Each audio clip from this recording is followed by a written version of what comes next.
ولا تسلني خبر المسمار، سل صدرها خزانة الأسرار.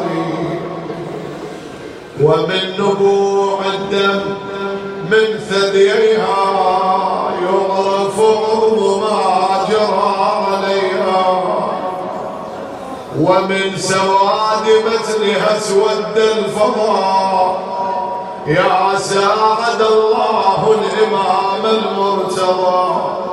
سامحوني وجاوزوا الحد بلطم الخد، شلت يد الطغيان والتعدي، ورض تلك الأضلع الزكية رزية ما مثلها رزية.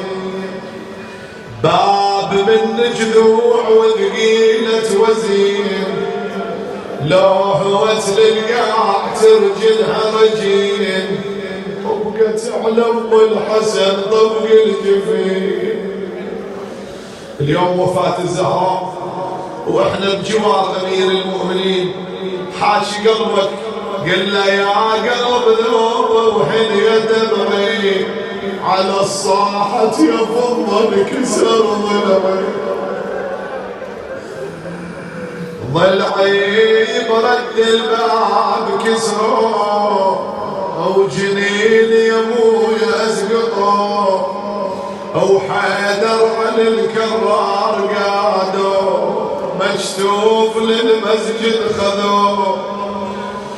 آجركم الله لما صارت الزهراء بين الحائط والباب، نبت المسمار في صدرها، صاحت يا فضة إليك خذيني، وإلى صدرك سنديني.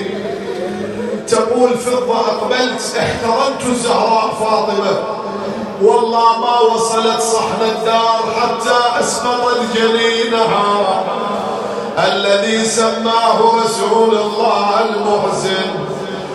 بويا قمت للباب لكن ما علي حجاب، حسبي النذل من صرت خلف الباب، عصرني واسقط المحزن وثدي العاب.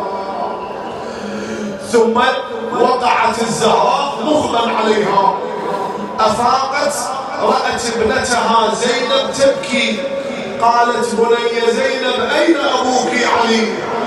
قالت يا الله أخرجوه من الدار ملببا بحمائل سيفه. فخرجت الزهراء خلفه والدم يجري من صدرها، تقوم مرة تقع أخرى، رجع إليها الظالم رفع يده لطمها على عينها. يا أبو يا آمر على عبد ضربني. يا أمير المؤمنين دول شيعتك، يا بآمر على عبد ضربني، من ضربته للقاع عذبني، وللكسر قلبه ولا رحى يا مني. عظم الله